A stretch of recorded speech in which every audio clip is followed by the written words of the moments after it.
கர்த்தருடைய வார்த்தையை கேட்கலாம். திருப்பிக் கொள்வோம். 2 கொரிந்தியர் 10வது அதிகாரம் 5வது வசனம்.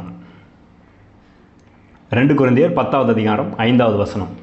அவைகளால் நாங்கள் தர்க்கங்களையும் தேவனை அறிகிற அறிவுக்கு விரோதமாய் எழும்புகிற எல்லா மேட்டிமையையும் நிர்மூலமாக்கி எந்த எண்ணத்தையும் கிறிஸ்துவுக்கு கீழ்ப்படிய சிறைப்படுத்துகிறவர்களாய் இருக்கிறோம்.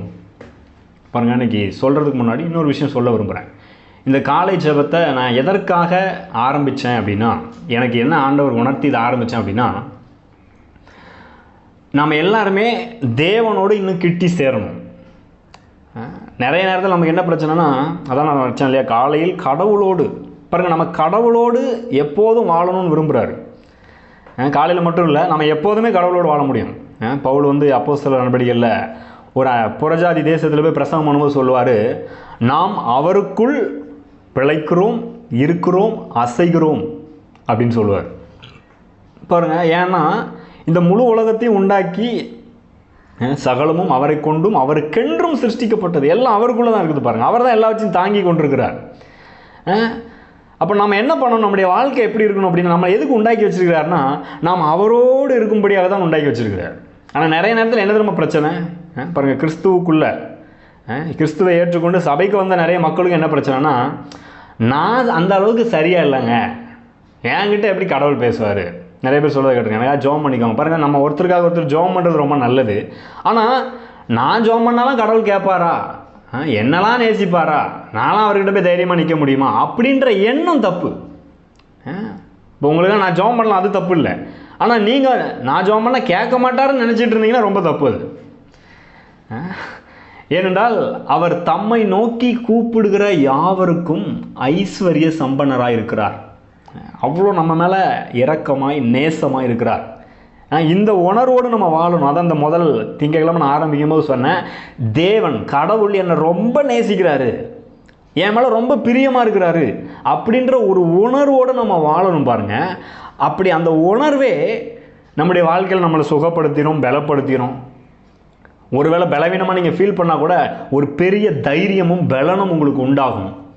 ஆனால் நம்ம அதை பெருசாக பார்க்காம என்ன பண்ணிடுறோம், இப்போ நம்ம கஷ்டப்பட்டுருக்குறோம் இல்லையா, நம்ம சூழ்நிலை, நம்முடைய பிரச்சனை, இல்லை நம்ம சரீரத்தில் ஏதோ ஒரு பலவீனமாக இருக்கலாம், அது வலி வேதனை எதுவாக வேணா இருக்கலாம், இல்லை ஒரு வியாதியாக இருக்கலாம். ஒருவேளை இந்த பொல்லாத உலகத்தில் பாருங்கள், பாவம் சாபம் நிறைந்த ஒரு உலகத்தில் வாழ்ந்துட்டுருக்குறோம். நீங்கள் ஒழுங்காக இருந்தால் கூட வியாதி வரும். பாருங்கள், நீங்கள் ஒழுங்காக கரெக்டாக இருக்கிறீங்க, ஒழுங்காக சாப்பிட்றீங்க, ஒழுங்காக எந்திக்கிறீங்க, எல்லாம் பண்ணுறீங்க அப்படின்னாலும் வியாதி வரும். இல்லைன்னா நமக்கு யாராவது ஏதாவது பண்ணி அதனால் வியாதி, கஷ்டங்கள், சூழ்நிலை மோசமாக போகிறது, அந்த மாதிரிலாம் வருது. அப்படிப்பட்ட ஒரு பொல்லாத உலகத்தில் வாழ்ந்துட்டுருக்குறோம். ஆனால் அப்படிப்பட்ட உலகத்தில் நம்மை பாதுகாக்கும்படியாய், நமக்கு உதவி செய்யும்படியாய் நம்மை உண்டாக்கின தேவன், அவர் நம்முடைய தகப்பனாக இருக்கிறார். நான் சொல்கிறேன், இந்த உலகத்தில் இருக்கிற தகப்பனை விட, நம்மளை பெற்றெடுத்த உலகத்தில் இருக்கிற தகப்பனை விட நம்மை மிகவும் அதிகமாய் நேசிக்கிற ஒரு நல்ல தகப்பன் இருக்கிறார். ஆமென். அதனால் அவரோடு நாம் இருக்கணும், அவரோடு பழகணும், அவரோடு உறவாடணும், தினமும் அவரோடு நடக்கணும் அப்படின்னு அவர் விரும்புகிறார். அதில் தான் நமக்கு எல்லா நன்மைகளும் ஆசீர்வாதங்களும் கொட்டி கிடக்குது. அதை நம்ம அனுபவிக்க ரொம்ப ஈஸியாகிருது. பாருங்கள், ஆகவே என்ன பண்ணணும், எப்போதும் ஒரு காரியத்தை மறந்துடக்கூடாது. தேவன் எப்போதும் என்னை நேசிக்கிறார். நான் எப்படி இருக்குன்றதுனால இல்லை, அவர் என்னை நேசிக்கிறதுனால அந்த நேசம் என்ன செய்கிறதில்ல, மாறுறதே இல்லை. சரி, இன்றைக்கி என்ன நம்ம பார்க்க போகிறோம் அப்படின்னா, இந்த வசனத்தை வாசித்தோம் இல்லையா, அவைகளால் நாங்கள் தர்க்கங்களையும் தேவனை அறிகிற அறிவுக்கு விரோதமாக எழும்புகிற எல்லா மேட்டிமையையும் நிர்மூலமாக்கி எந்த எண்ணத்தையும் கிறிஸ்துவுக்கு கீழ்ப்படிய சிறைப்படுத்துகிறவர்களாக இருக்கிறோம். பாருங்க, நம்ம வாழ்க்கையில் வருகிற எண்ணங்கள், குழப்பங்கள், சூழ்நிலைகள், இது எல்லாமே என்ன தெரியுமா பண்ணுது, நிறைய நேரங்களில் நம்மளை உண்டாக்கின தேவன் யார் அப்படின்ற அந்த அவரை அறிகிற அறிவுக்கு விரோதமாய் வருகிறது. அவரை நம்ம நல்ல விதமாக நம்பாமல், அவர்கிட்ட பேச விடாமல் நம்மளை தடுக்க பார்க்குது. அதுதான் பிரச்சனை. பாருங்கள், ஏதோ ஒரு வியாதி வந்துச்சுன்னா பாரு, கடவுள் என்னை கைவிட்டார் அப்படின்ற ஒரு எண்ணம் வருது இல்லையா, எனக்கு மட்டும் ஏன் அப்படி நடக்குது அப்படின்னு நினைக்கிறோம் இல்லையா. நிறைய பேர் கடவுள் தான் கொடுத்துட்டாரு அப்படின்னு நம்புகிறாங்க இல்லையா. ஆனால் அது உண்மை இல்லை. நம்ம உலகத்தில், இந்த பொல்லாத உலகத்தில் அப்படிப்பட்ட நம்பிக்கைகள் இருக்குது. என்ன நம்பிக்கை இருக்குது? பொதுவாக நல்லது நடந்தாலும் கடவுள் தான் கொடுக்குறாரு, கெட்டது நடந்தாலும் கடவுள் தான் கொடுக்குறாரு அப்படின்னு ஒரு நம்பிக்கை இருக்குது. இன்றைக்கி நிறைய பேர் அப்படி தான் நம்பிட்டு இருக்கிறாங்க. இதில் என்ன வருத்தமான விஷயம் அப்படின்னா, இயேசுவை ஏற்றுக்கொண்டவர்களும் நிறைய நேரத்தில் அப்படி தான் நம்பிட்டு இருக்கிறோம். இப்போ நம்ம எந்த மாதிரி தான் நம்பிட்டு இருக்கிறோம் அப்படின்றத கவனிக்கலாம் பாருங்கள். நீங்கள் என்னைக்காச்சும் உங்களை பற்றி யோசிச்சுதுண்டா, எனக்குள்ளே ரொம்ப கெட்ட எண்ணங்களாக வருதுங்க, அதனால் அந்த கெட்ட எண்ணங்கள் வர்றதுனாலேயே ஐயோ நான் தப்பு பண்ணிட்டேன் அப்படின்னு என்னைக்காவது உணர்ந்துருக்கிறீங்களா?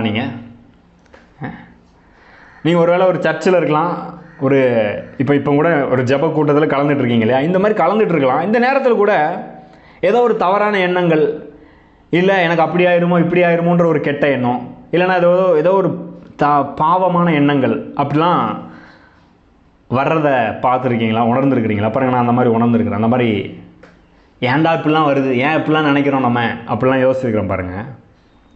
ஆனால் அந்த நேரத்தில் என்ன நடக்குது தெரியுமா?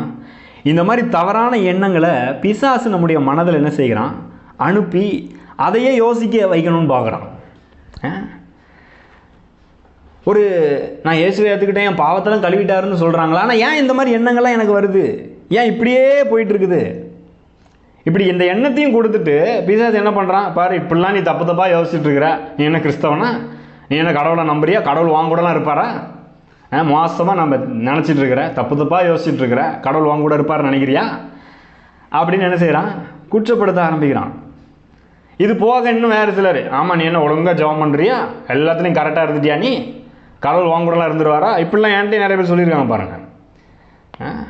கரெக்டாக 1 மணி நேரம், அதுவும் ஆரம்ப நாட்கள் நான் ரசிக்கப்பட்ட புதுசு பாருங்கள், அப்போலாம் கூட சொல்லியிருக்கிறாங்க. 1 மணி நேரம் முட்டி போட்டு ஜெபம் பண்ணியிருக்கிறியா நீ, அப்புறம் எப்படி வாங்க கூட கடவுள் இருப்பார் அப்படின்னு சொன்னாங்க பாருங்கள். அப்போ நான் யோசிச்சது உண்டு, நான் பாவியாக இருக்கையில் தானே என்னை நேசித்தார், என்னை அப்படியே தானே வான்னு கூப்பிட்டாரு, நான் அவரை தானே ஏற்றுக்கிட்டேன், அவரே என்னை ஏற்றுக்கிட்டாரு, இப்போ ஏன் ஜெபம் பண்ணால் தான் என்னை ஏற்றுப்பாரா? என்ன அது மோசமாக இருக்குது, இப்படியா இருப்பார் அப்படின்னு யோசிச்சது உண்டு பாருங்கள். அப்புறம் தான் எனக்கு புரிஞ்சுது, கடவுள் அப்படி இல்லை, கடவுளை பற்றி அப்படி தப்பாக நிறைய பேர் நினச்சிட்டு இருக்கிறாங்க. அதுதான் பிரச்சனை. நாமளும் நிறைய நேரத்தில் கடவுளை பற்றி அப்படி தான் நினச்சிட்டு இருக்கிறோம் பாருங்கள். அதே மாதிரி தான் இந்த தவறான கெட்ட எண்ணங்கள் வருது இல்லையா? இந்த மாதிரியான எண்ணங்கள் வருகிறது. அந்த எண்ணங்களுக்கு நம்ம இடம் கொடுத்து அதையே பழக்கப்படுத்தி அதையே யோசிக்க ஆரம்பிச்சிடுறோம். இதுக்கு ஒரு அடிமை மாதிரியே ஆயிடும் பாருங்கள் நம்ம. அது சிலருக்கு ஒரு பாவ எண்ணமாக இருக்கலாம், சிலருக்கு ஏதாவது ஒரு பலவீனம் வரும்போது ஒருவேளை இது அதுவாக இருக்குமோ, ஒருவேளை இந்த வியாதியாக இருக்குமோ, ஒருவேளை நம்ம பிழைக்க மாட்டோமோ, அப்போலாம் உங்களுக்கு என்ன வந்திருக்குதா? எனக்கு வந்திருக்குது. ஏதோ ஒரு வழியாக இருக்கும் பாருங்கள்.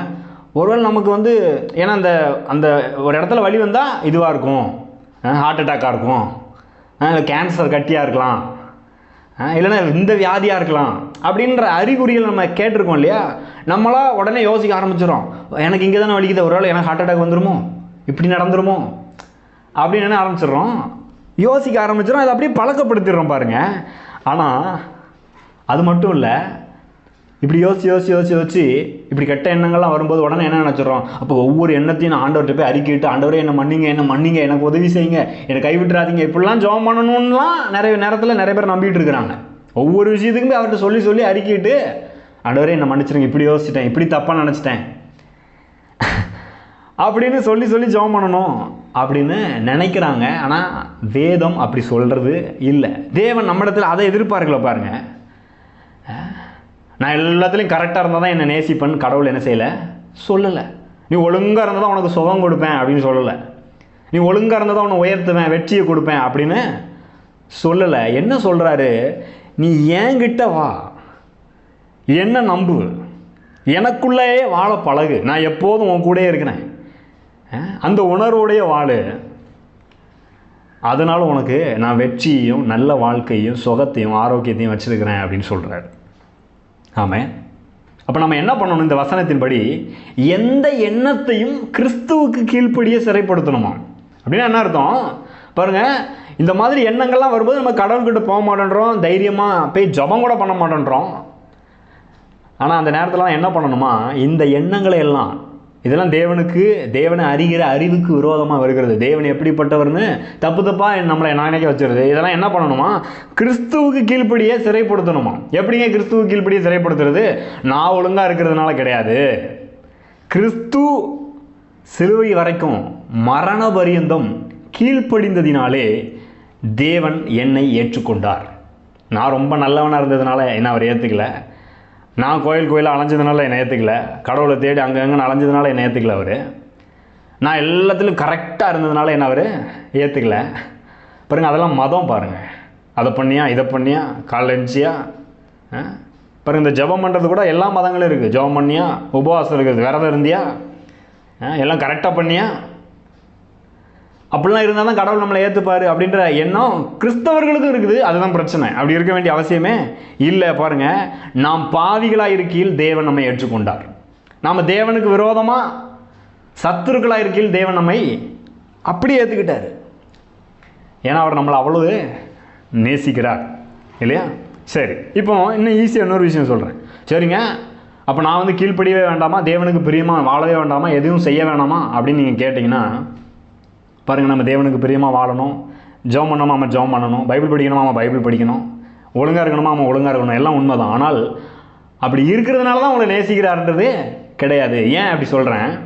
இப்போ நம்ம ஒரு தப்பு பண்ணுறோம், இல்லை தப்பான எண்ணங்கள் வருதுங்கிறது, சின்ன பிள்ளைய கூட எடுத்துக்கோங்க. ரொம்ப சின்ன பிள்ளையா, 1 வயசு 2 வயசு பிள்ளைங்களை கூட எடுத்துக்கோங்க. அந்த பிள்ளைக்கு கூட ஒரு பொய் சொல்லணும், இல்லை ஏதோ ஒன்று மறைக்கணும் அப்படின்றத யார் சொல்லி கொடுத்தா? நம்ம உட்காந்து டீச் பண்ணோம், யாராவது எதாவது கேட்டால் பொய் சொல்லிடு அப்படின்னு நம்ம கற்றுக் கொடுத்தோமா அந்த வயசில்? இல்லை. ஆனால் அந்த பிள்ளை தானாக ஏதாவது தப்பு பண்ணிட்டா உடனே அதை மறைக்க பார்க்குது. சின்ன பிள்ளைங்களை பார்த்துருக்கீங்களா? அந்த சின்ன வயசில் அதுக்குள்ளே எப்படி வருது அதை மறைக்கணுன்ற எண்ணம்? பாருங்கள், ஆதாம் ஏதேன் தோட்டத்தில் தேவனுக்கு விரோதமாக பாவம் பண்ண உடனே, கீழ்ப்படியாமல் போன உடனே அந்த பாவத்தின் சுபாவம் எல்லாத்தையும் மறைச்சிடணும், யாருக்கு காட்டிடக்கூடாது, யாருக்கு தெரியக்கூடாது, நம்ம கரெக்டாக காட்டிக்கணும் அப்படின்ற அந்த எண்ணம் வந்துட்டு பாருங்கள்.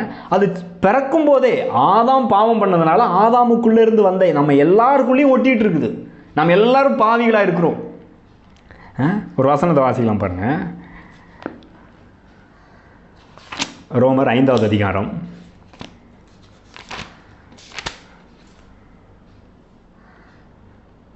12வது வசனம் பாருங்கள். இப்படியாக ஒரே மனுஷனாலே பாவமும் பாவத்தினாலே மரணமும் உலகத்திலே பிரவேசித்தது போலவும்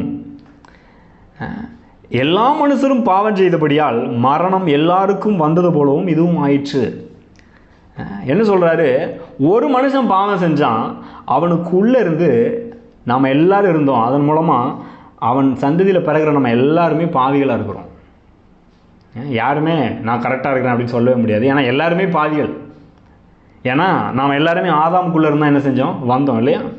இப்போ கூட சொல்லுவாங்க இல்லையா, எல்லாம் அப்பன் தாத்தா செஞ்ச பாவம் அதெல்லாம் பிள்ளைங்களை பேர பிள்ளைங்களெலாம் தொடருது அப்படிலாம் சொல்லுவாங்க இல்லையா?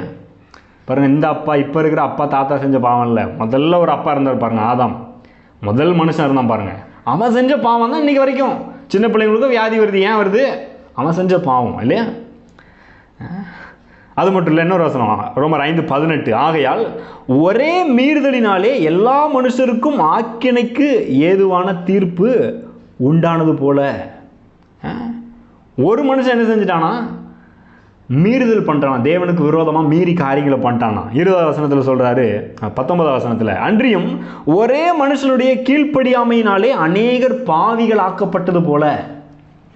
எல்லாரும் எப்படி பாவிகள் ஆகிட்டாங்கன்னா, ஒரே ஒரு மனுஷன் கீழ்ப்படியாமல் போயிட்டானா, அதனால் எல்லாரும் பாவிகள் என்று தேவன் தீர்த்து விட்டார். உலகத்தில் யாருமே நான் ரொம்ப கரெக்டு நீதிமான்னு சொல்ல முடியாது, எல்லாருமே பாவிகள் தான். ஏன்? நாம் எல்லாருமே ஆதாமுக்கு பிறந்திருக்கிறோம் இல்லையா? நீங்கள் தப்பே இப்போ இந்த உலகத்தில் பிறந்திருக்கிறீங்க, தப்பே பண்ணலாம், நீங்கள் பாவி தான்.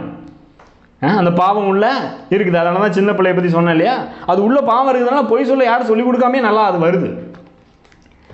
அதே மாதிரி பாருங்கள், இப்போ நாம் எப்படி தேவனுக்கு முன்பாக ஏற்றுக்கொள்ளப்படுகிறோம்?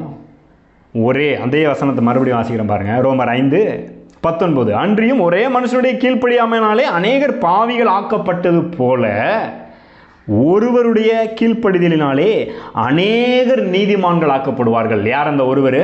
முதலாம் ஆதாம் பாவம் பண்ணதுனால எல்லாரும் பாவிகள் ஆக்கப்பட்டது போல இரண்டாம் ஆதாம் ஆகிய இயேசு கிறிஸ்து சிலுவையின் கடைசியில் ரத்தத்தை சிந்தி உயிரை கொடுக்குற வரைக்கும் கீழ்ப்படிந்ததுனால நாம் எல்லாரும் நீதிமான்களாக்கப்பட்டோம். அதாவது கடவுளுக்கு முன்பாக நம்ம எல்லாரையும் தேவன் ஏற்றுக்கொண்டார். நீ என்கிட்ட வா அப்படின்னு ஏற்றுக்கிட்டார். அவர் தன்னையே பலியாக ஒப்பு கொடுத்து சிலுவையில் ரத்தத்தை சிந்தினதுனால நம்மை தேவன் என்ன செய்து கொண்டார்? ஏற்றுக்கொண்டார். இதை ஏன் சொல்கிறேன்? இப்போ அவர் கீழ்ப்படிஞ்சார் இல்லையா, அதனால தான் தேவன் நம்மளை ஏற்றுக்கிட்டாரு. இப்போ நம்ம என்ன பண்ணணும், நமக்கு விரோதமான பலவித எண்ணங்கள் வரும்போது இந்த எண்ணங்கள் வர்றதுனால, இந்த சூழ்நிலைகள் மோசமாக இருக்கிறதுனால தேவன் என்னை ஏற்றுக்காமல் போகிறதில்ல, கிறிஸ்து கீழ்ப்படிஞ்சதுனால தான் என்னை ஏற்றுக்கிட்டாரு. நான் தினமும் பாருங்க, நான் ஒழுங்காக வாழ்ந்தால் கூட, நான் எல்லாத்துலேயும் கரெக்டாக இருந்தால் கூட, என்னுடைய எண்ணங்கள் சிந்தனைகள் யாரை நோக்கி இருக்கணும், கிறிஸ்துவுக்குள்ளே இருக்கணும். கிறிஸ்து கீழ்ப்படிந்ததுனால தேவன் என்னை ஏற்றுக்கிட்டாரு. நான் கிறிஸ்துவுக்குள்ளே வாழணும். எப்படி? முதலாம் மாதம் பாவம் பண்ணதுனால பாவி ஆகிட்டணும், தன்னால் பாவம் செய்ய தன்னால் வருது இல்லையா, அதே போல் கிறிஸ்துவுக்குள்ளாக நம்மளை வச்சிருக்கிறாரு. கிறிஸ்து கீழ்ப்படிஞ்சிருக்கிறாரு, முடிவு பரியந்தம் கடைசி வரைக்கும் கீழ்ப்படிஞ்சிருக்காரு, ஒரு தப்பு கூட பண்ணல. இப்போ நம்ம அவருக்குள்ளே இருக்கிறோம். அப்போ அவரை பற்றியே யோசிக்க அவர் என்ன பண்ணியிருக்கிறாருன்றதுல கவனத்தை செலுத்தும் போது என்ன ஆகுது, இந்த மற்ற எண்ணங்களை எல்லாம் நம்ம என்ன செய்கிறோம், கீழ்ப்படுத்துகிறோம். ஏன்னா அவர் என்ன செய்தாரோ அதனால தான் நம்ம நீதிமான்கள் ஆக்கப்பட்டிருக்கோம். என்ன, கடவுள்கிட்ட தைரியமாக வந்து அவரால் ஏற்றுக்கொள்ளப்பட்டிருக்கிறோம். அவரிடத்துல தைரியமாக என்ன வேணால் கேட்கலாம், எதை கேட்டாலும் அவர் நமக்கு கொடுக்கக்கூடிய ஒரு நல்ல நிலைக்கு நம்ம வந்திருக்கிறோம் இல்லையா. அப்போ நான் சொல்கிறேன், இன்றைக்கி நம்ம நல்லா வாழ்கிறது, வெற்றியாக வாழ்கிறது, வியாதிப்பட்டிருந்தால் சுகம் பெறுறது, இல்லை கஷ்டத்தில் இருக்கீங்களா அதுலேருந்து வெளியில் வர்றது, ஒரு நல்ல எதிர்காலத்தை அமைத்து கொள்வது, இது எல்லாமே எதை அடிப்படையாக கொண்டிருக்கிறது, நாம் என்ன பண்ணோன்றதை அடிப்படையாக கொண்டு அல்ல. கிறிஸ்து நமக்காக கீழ்ப்படிந்திருக்கிறார், கரெக்டாக எல்லாத்துலேயும் நடந்திருக்கிறார், நான் அவருக்குள்ளே வைக்கப்பட்டிருக்கிறேன், அதனால் நான் கண்டிப்பாக சுகத்தை பெற்றுக்கொள்ளலாம், ஆரோக்கியத்தை பெற்றுக்கொள்ளலாம், நல்ல விதமாக வெற்றிகரமாக வாழலாம், நல்ல எதிர்காலம் எனக்குன்னு காத்துட்ருக்குது. ஆமாம், இதை தான் நம்ம எண்ணி பார்க்கணும். பாருங்கள், இல்லைன்னா கிறிஸ்துவை நீங்கள் ஃபோக்கஸ் பண்ணலைன்னு வைங்களேன், கிறிஸ்து கீழ்ப்படிஞ்சார் அதனால் நல்லா இருப்பான்னு நீங்கள் யோசிக்கலைன்னா அப்புறம் என்ன ஆகும் தெரியுமா, ஒருவேளை ஒரு வாரம் நல்லா கீழ்ப்படுவீங்க, எல்லாம் கரெக்டாக செய்வீங்க, அதுக்கப்புறம் அடுத்தால செய்ய முடியாமல் போயிடும். ஜெபம் பண்ணுறது கூட சொல்கிறேன், தினமும் காலையிலேருந்து சீக்கிரமாக ஒருவேளை ஒரு வாரம் ஜெபம் பண்ணலாம், ஒரு மாதம் ஜெபம் பண்ணலாம். திடீர்னு ஒரு நாள் நீங்கள் ஜெபம் பண்ண அதில் கோட்டை விட்டீங்கன்னா அவ்வளோதான், முடிஞ்சது கதை. ஐயோ நான் நீ ஜெபம் பண்ணலையே நிறைய பேர் பார்த்துருங்க பாருங்கள், அப்படியே அடிச்சுப்பாங்க, ஐயோ நீ ஜெபம் பண்ணாமல் விட்டேன்னு அப்படின்னு. ஆனால் பாருங்கள், நம்ம ஒரு நாள் ஜெபம் பண்ணாமல் விட்டுறதுனால கடவுள் நம்மளை விட்டு போயிடுறாருன்னு நினச்சிடக்கூடாது. வேதம் சொல்லுகிறது, நான் உன்னை விட்டு விலகுவதும் இல்லை, உன்னை கைவிடுவதும் இல்லை என்று அவர் சொல்லியிருக்கிறார். கிறிஸ்து கீழ்ப்படிஞ்சதுனால அவர் நம்மளை கைவிட போகிறதே கிடையாது, நம்ம கூடவே தான் வரப்போகிறார். ஆகவே நம்ம என்ன பண்ணணும், என்னுடைய வாழ்க்கையினுடைய வெற்றி, சுகம், பலன், ஆரோக்கியம், நல்ல எதிர்காலம், இதெல்லாம் நான் எவ்வளோ நல்லவனாக இருக்கிறேன், எவ்வளோ ஒழுங்காக கீழ்ப்படிஞ்சேன்றதன் அடிப்படையில் இல்லை, கிறிஸ்து எனக்காக முடிவு பரியந்தம் கீழ்ப்படிந்தார், அதனால் நான் நல்லா இருப்பேன் அப்படி என்று நான் பாருங்கள் சத்தமாக சொல்லணும். பாருங்கள், வாயை திறந்து.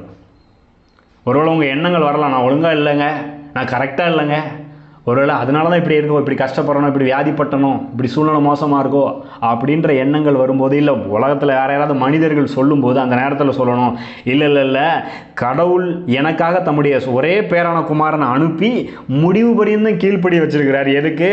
நான் நல்லா இருக்கணுன்றதுக்காக, நான் உருப்படியாக வாழணுன்றதுக்காக, நான் சுகமாக இருக்கணுன்றதுக்காக, எனக்கு ஒரு நல்ல ஒளிமயமான எதிர்காலம் இருக்கணுன்றதுக்காக இதெல்லாம் பண்ணியிருக்கிறார். ஆகவே நான் என்ன பண்ண போகிறேன், எப்போதும் கிறிஸ்துவை பற்றி மட்டும் யோசிக்கலாம் அப்படின்னு முடிவு பண்ணுறேன். பாருங்கள், இதை ஒவ்வொரு நாளும் நம்ம பண்ணணும். பாருங்கள், இதில் என்ன நன்மை இருக்கிறது, இதை நீங்கள் இப்படி யோசிக்க ஆரம்பிக்கும் போதே நீங்கள் கடவுள்கிட்ட தைரியமாக இருப்பீங்க. கடவுள் எப்போதும் என் கூட இருக்கிறாருன்னு ரொம்ப சந்தோஷமாக வாழ ஆரம்பிப்பீங்க.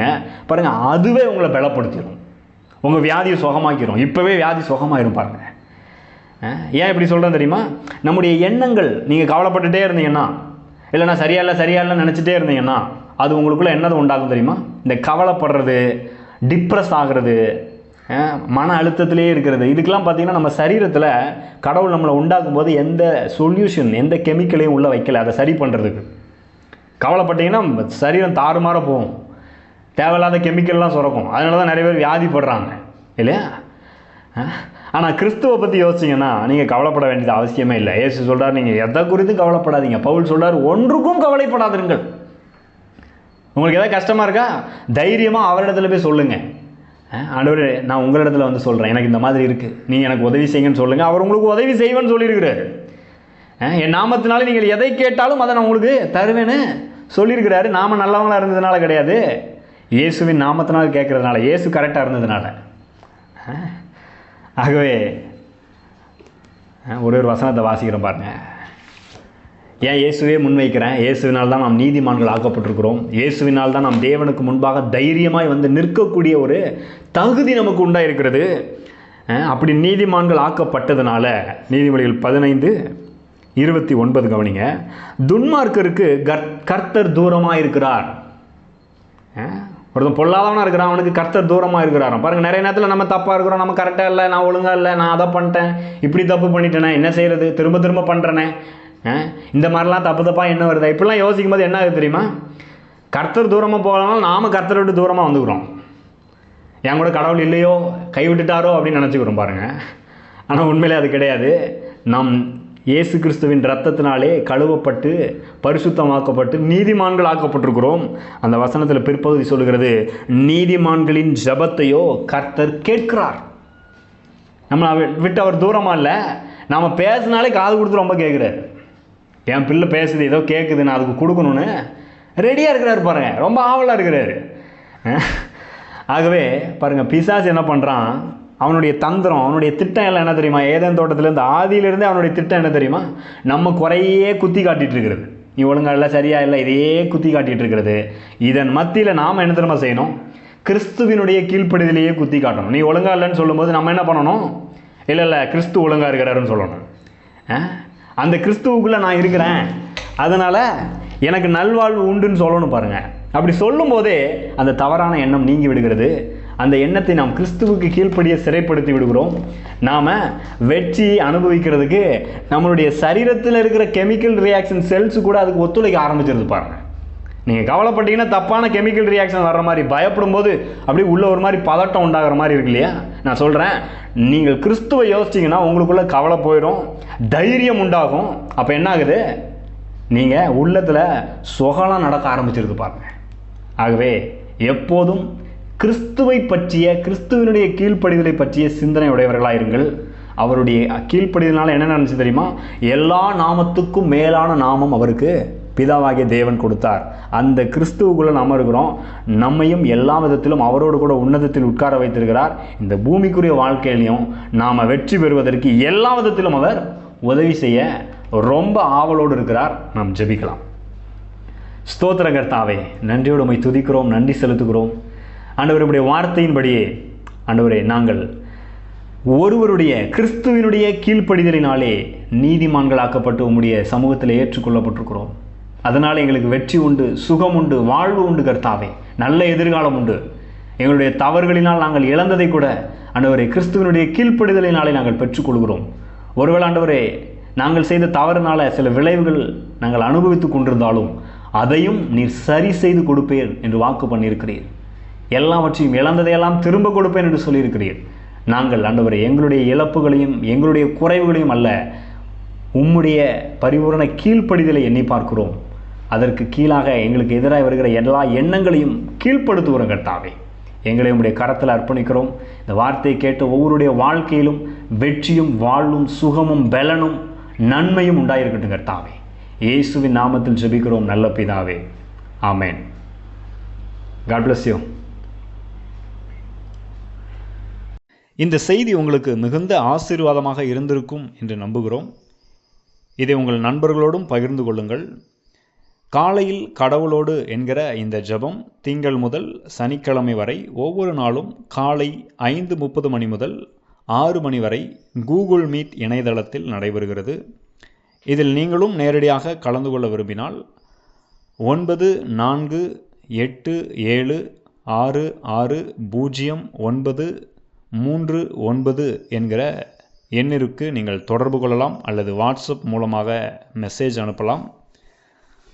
உங்களுக்கு அதற்கு தேவையான லிங்க் மற்றும் விவரங்கள் அனுப்பி வைக்கப்படும். நீங்கள் ஆசீர்வதிக்கப்பட்டவர்கள்.